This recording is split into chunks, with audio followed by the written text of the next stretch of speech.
Medyo nabawas-bawasan nga yun.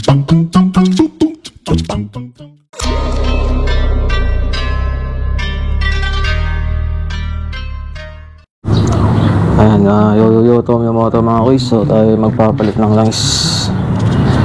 So dito natin yan babaklasan mga kuys, sa parting ito. Ayan, dito kailangan natin dito ng 17mm. Yan sa part na yan. Tsaka dito sa ilalim ito, yung part na to 12mm mga kuys. Ayan, yung part na yan. Tapos papalit na rin tayo ng jet oil kasi tayo ay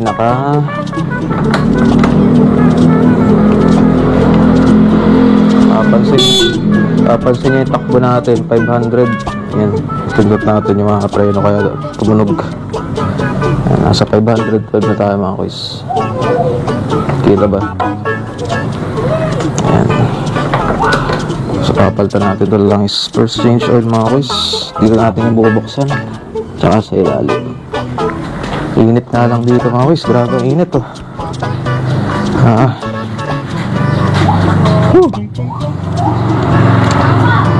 Siguro baliktad natin yung motor para mas madaling palitan ng langis.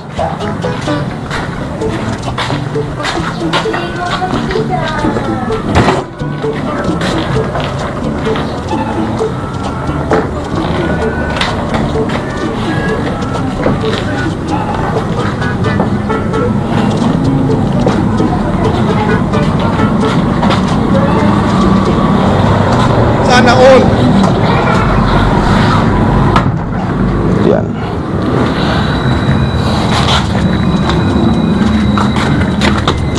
Buksan natin yan dyan mga boys. Sa part na yan.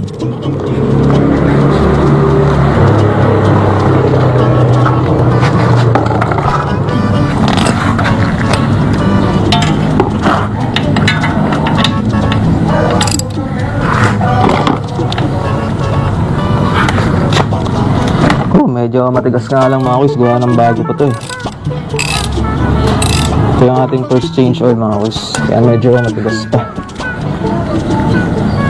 So gagawin natin, dalawang drain yung ating tatanggalin. Ang drain plug sa baba, tsaka itong drain plug na to mga kuys, itong 17mm.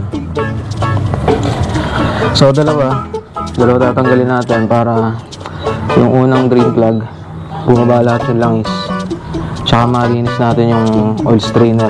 Wala kasi tayong filter mga kuys. Yung ADB wala siyang filter, so dito natin siya tatanggalin sa part na yan. Pwede na natin tanggalin to, itong malaki 17mm.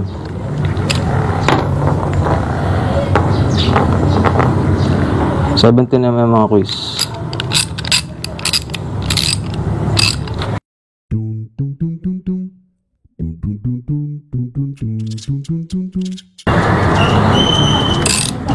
Grabe, ang itim na agad ng langis niya.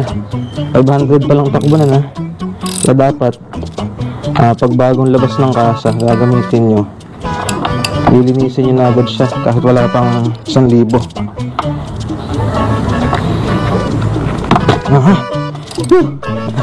Napakatigas mga kuys. So ito 17mm to, itong isa. Tapos yung washer nito mga kuys, huwag nyo kakaligtaan, lalagay nyo pa rin siya. Kasi pag yan nalimutan nyo, tatagasan kayo ng langis.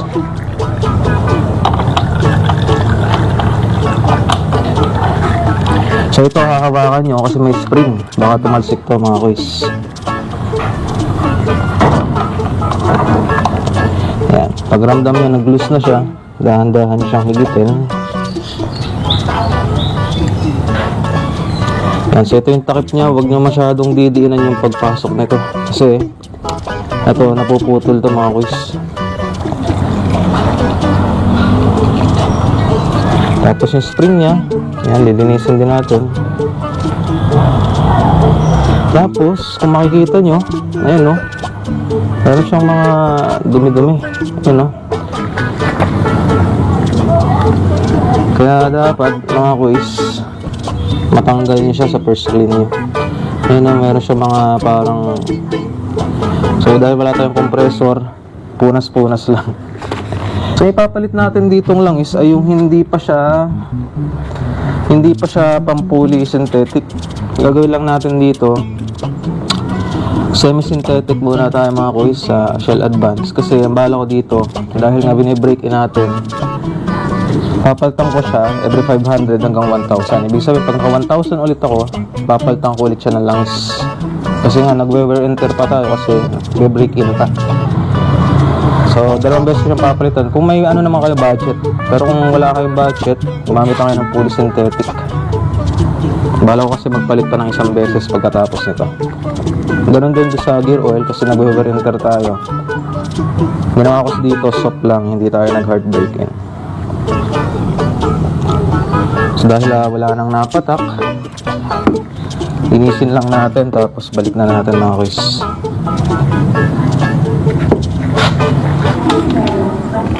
Tandaan nyo mga kuys, yung washer, huwag nyo kakalimutan yung washer.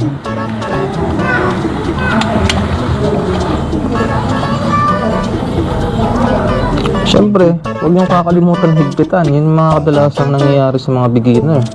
Nalilimutan nilang higpitan yung green plug. So, ang nangyayari, wala, laglag. 12mm ulit to.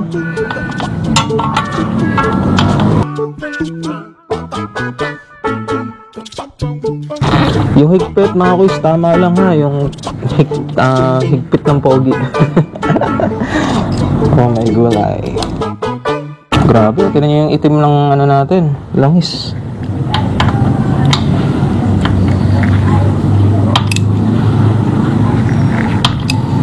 Yan, okay na yun. Isa pa. Ayan, okay na yun mga kuys. Sa pagbalik naman ito, pag ganito siya mga kuys, pag ganyan. Ayan, tapos balik nyo siya dito. Ayan. Ganyan yung itsura niya. Ayan.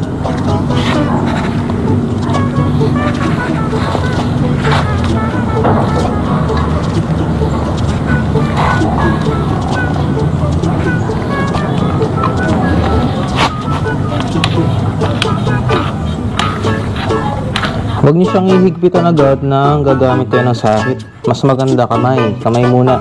Tapos pag ramdam niyo na medyo mahigpit na, saka gumamit ng sakit para hindi mag-loose thread. Kasi minsan hindi pa siya mahigpit, hinihigpitan na. Tsaka huwag yung gagamit ng impact wrench dito mga kuys. Sakit lang. Kasi ang impact kasi malakas baka mamaya mabigla siya na sobra, maputol.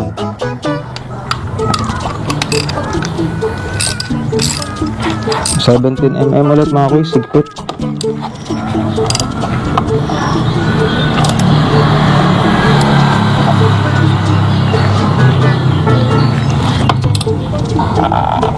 $800 ml lang ilalagay natin. 800 ml lang mga kuys ilalagay natin. Hindi tayo maglalagay ng sobra kasi kung naglagay tayo ng sobra, mag-overflow yung sa makina natin. Medyo problema yun.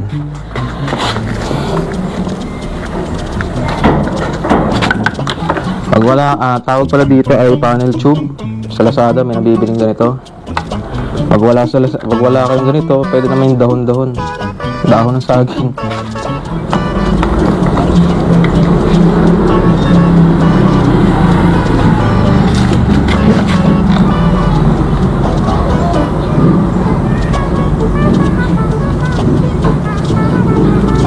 Doon naman pala sa gear oil natin, sa gearbox, 12mm yung gagamitin natin mga kuys, na 12. So ganito yung dipsticks ng ADB.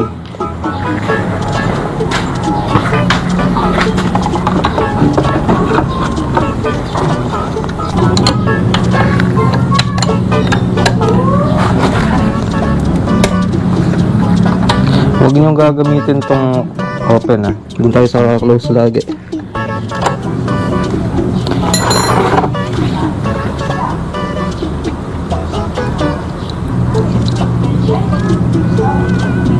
A few moments later.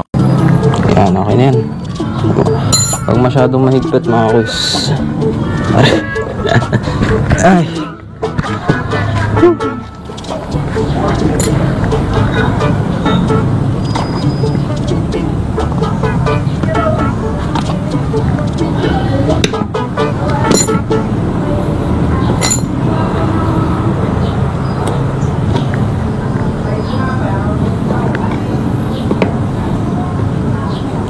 Puputulan lang natin para magkasya sa butas. Okay na yan.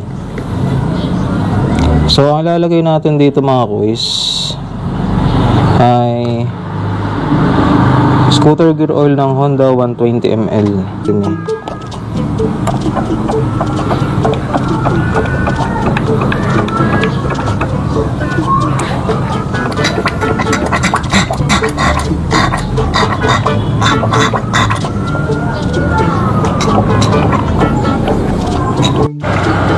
Yo mga kuys, so okay na.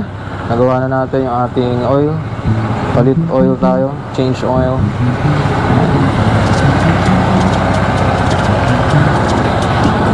Ikot na natin siya mga kuys. Ikot na. Tapos yung sa ating gearbox.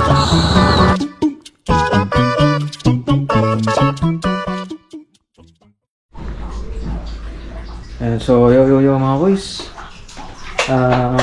Ito yung ating ipapalit ngayon na lang is motul yan, pero yung nasa loob na ay ito yung nasa loob mga kuys. So Shell Advance Long Ride. Ito lang yung pinaglagyan ko motul, gawa ng ito kasi yung 800 ml na lalagyan, ito kasi 1 litro. So ito yung ginawa ko sukatan, yung motul. So di ba sabi ko sa inyo, pag umabot ng 1K, papalit ulit ako ng langis kasi ang pinalit ko lang naman ay semi-synthetic. So ngayon papalitan ulit natin ng langis kasi umabot ba yung 1K at lumabas na rin yung ating indicator ng oil change. So mamaya mga kuys, tatanggalin natin yung oil change tapos yung sasali natin itong Shell Long Ride. Okay? Peace out!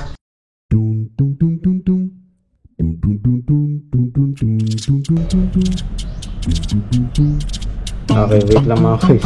Dapat sabay kasi siya eh. So, dito muna. Dapat sabay yun. Sabay na repeat natin. 1, 2, 3, 4, 5. Tapos buhay.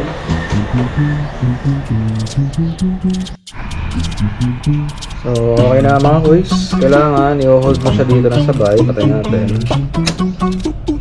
Hold mo siya ng sabay dito. Tapos mga 1 to 5 seconds. Then bubuhayin mo siya. Huwag mong bibitawan yung hold. Dahil wala nga tayo. No?